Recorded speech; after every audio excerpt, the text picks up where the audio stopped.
So when you buy an RV, you also have to buy some accessories. And just like buying an RV, you need to make a list. You need the, I absolutely need this, I really want this, and it would be really nice if we could have this. Here we go, another excuse for Joe to spend money on his Lady Eleanor.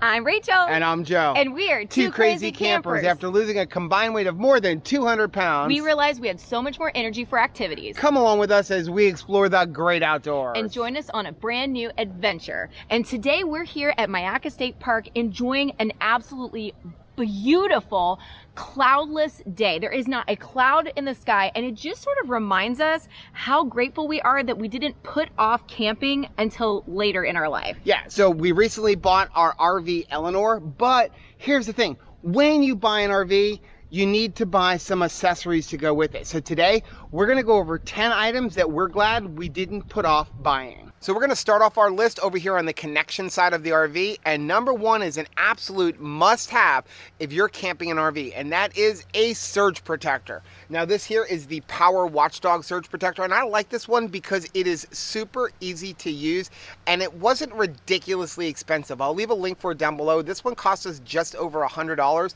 It's very simple. You simply plug it in. It's got a power on light, an open neutral, open ground. It also will let you know if your L1 and your neutral are reversed. And then if everything is working right, you get 3 green lights. Also, it connects to your Bluetooth so you could be monitoring everything on your phone. So right next to the power is number 2. And number 2 involves water, and we actually have several different items all in this same category. So first thing is make sure you get a pressure regulator. Some of these campgrounds have super high pressure. You want to make sure you're not putting anything in that's going to blow out all your water lines. Also, you're going to see here, I like having this little two-way splitter so that you can hook up another hose. But most importantly is a water filter. Now, I personally don't like that little blue water filter. It doesn't filter out a whole lot, maybe just gets big chunks, but you really want to get some of the smaller sediment.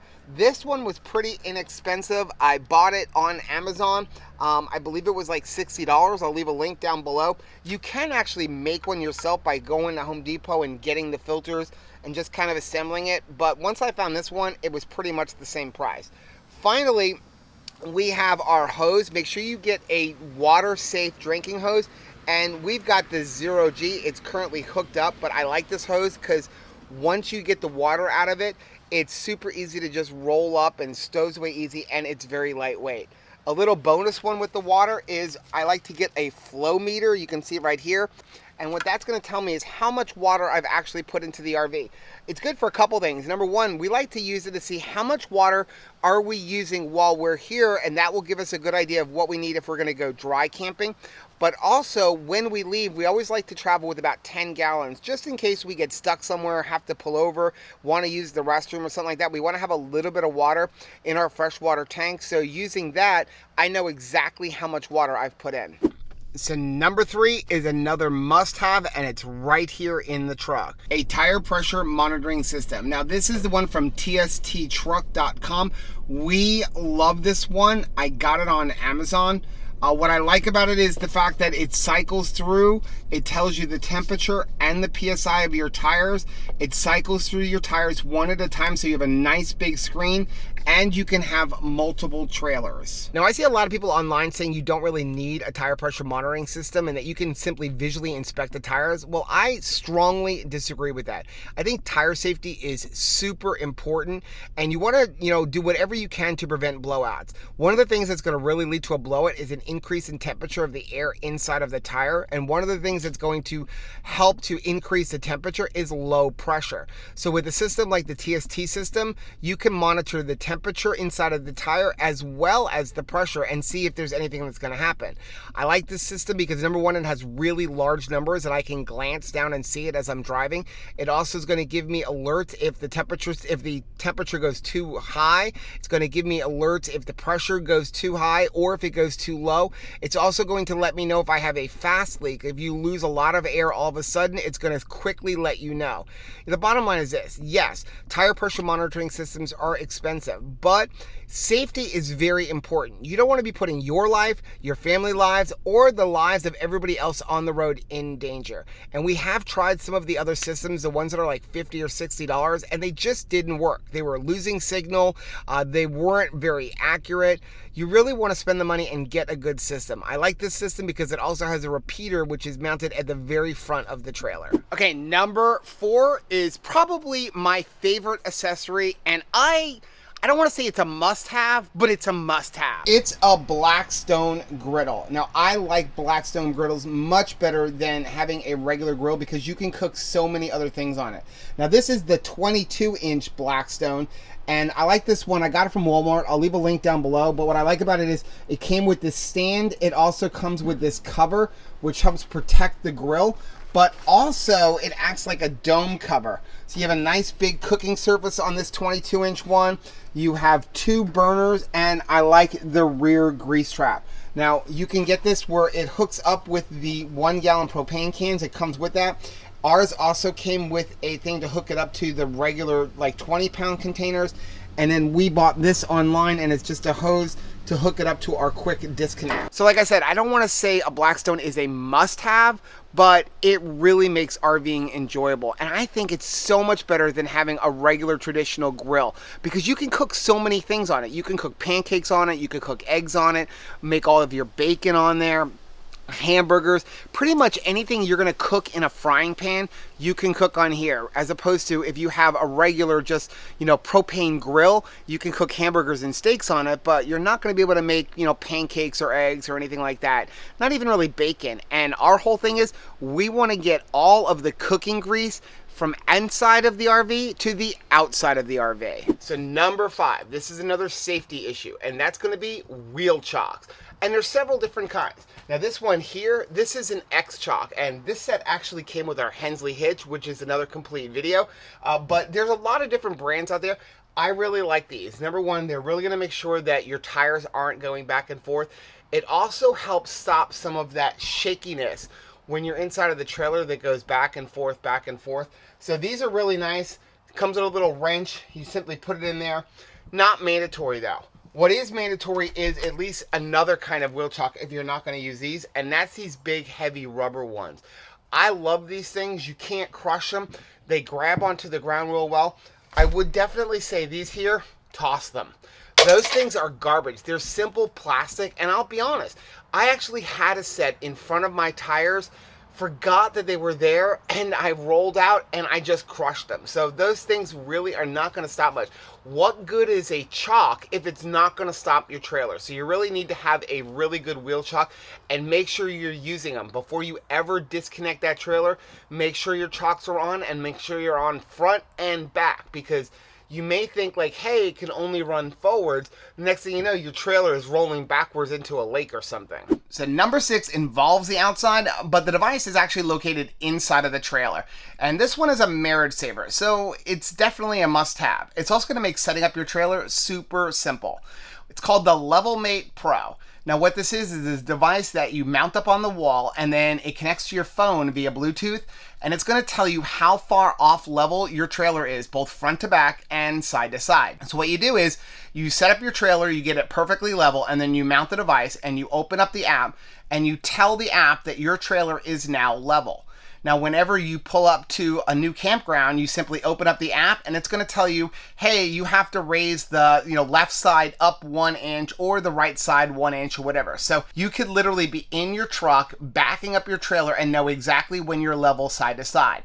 Then when you disconnect, you just simply open the app back up again, and you can level it front to back. While we're on the subject of leveling, let's talk about number 7, and that is leveling blocks. And there's a few different kinds out there. And so I have some here. So this is one set. I actually got these in Walmart, but you can also buy them on Amazon, and I'll leave a link for them down below.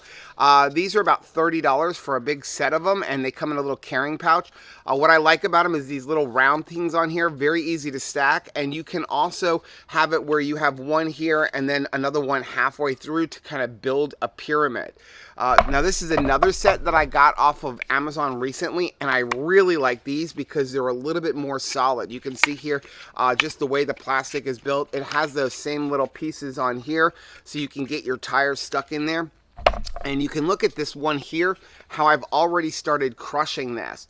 Now, these aren't just good for leveling. As a matter of fact, I usually don't use these for leveling. What these are really good for is putting underneath your stabilizer jacks or even under your trailer jack. You know, when you get there and you have to bring up the front end of the trailer a little bit, I don't like to ever put it on the gravel or even onto concrete. I prefer to put my jack stands and everything onto this.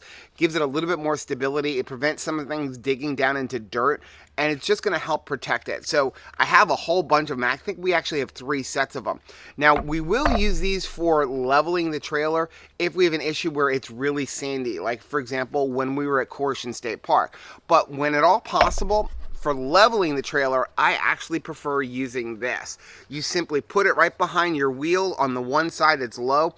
You drive backwards, and what happens is it slowly comes up like this, and it raises your trailer up, and now it's kind of up in the air. Very similar to the ball tire leveler, which we used when we had our pop-up camper. Now, once you're up in the air, you can simply take this other piece that comes with it, you put it underneath, and now your trailer is fully secure on this, and then I just put the X chocks right in between the tires on that side.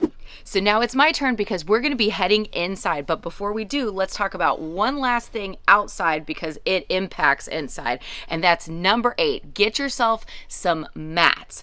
Big, large mats, because you don't know where you're going to stay. Sometimes it's super sandy, sometimes it's super rocky, and you don't want all of that stuff going inside of your camper. And one last thing I highly recommend is a mat like this that's got the scrapey things for your boots, because you bring all sorts of things inside, even little rocks like these. We don't have our air conditioning vents in the floorboard, but if you do, you don't want all of this stuff coming into your camper, making a mess, and probably causing some problems too. So number 9 is our portable ice maker. We were spending a small fortune buying ice for our camping trips, especially when we were in the pop-up camper. So now we put $80 into buying a portable ice maker, and we just let it run, bag the ice, and for a couple like us, we've got more than enough ice for a trip. Number 10 is my absolute favorite, and I would say that it's actually a must-have, and that is my Berkey water filtration system. I love my coffee tasting a certain way. I want my water to taste a certain way. I want my ice to taste a certain way,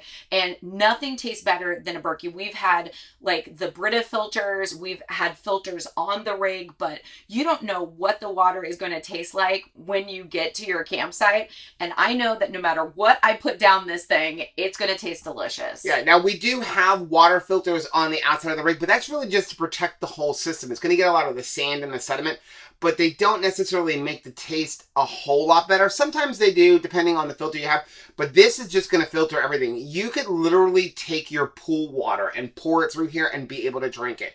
And it is a little expensive. This is the travel size Berkey, which I believe was about $250, but it lasts for so long. It works out to less than 2 cents a gallon. So now you're getting really fresh, clean water, and you're not buying like all those little plastic bottles, which you're going to have to lug around, and then you're contributing to the environment, not to mention all the phytoestrogens and everything you're getting in your body. But you have these 2 black filters that are inside of it, and these are all you're going to have to replace every once in a while, like every 2 to 3 years you'll replace these. Now, like I said, this is the travel Berkey. If I had to do it over again, I would probably buy the larger size, which we have at home. But even with just the 2 of us, we're refilling this thing probably 2 to 3 times a day. Now, we actually have a coupon code for the Berkey through our other channel, 2 Crazy Ketos. So if you use the link that's down below, you can enter in the code 2KrazyKetos and you're going to get 7% off, which is a very high coupon code for Berkey systems. We actually told them we wanted so many people to get a Berkey, we would rather give up our commissions to give a higher coupon code for you guys. Exactly. So go ahead and check that one out. Well, there you go. Those are 10 things that we are so glad that we didn't put off buying for Eleanor, our camper. Now, if you like seeing videos like this, make sure you hit the like button on this video. Also, subscribe to our channel and hit that little bell icon so that you are notified every single time we upload a new video. Until next time, happy camping!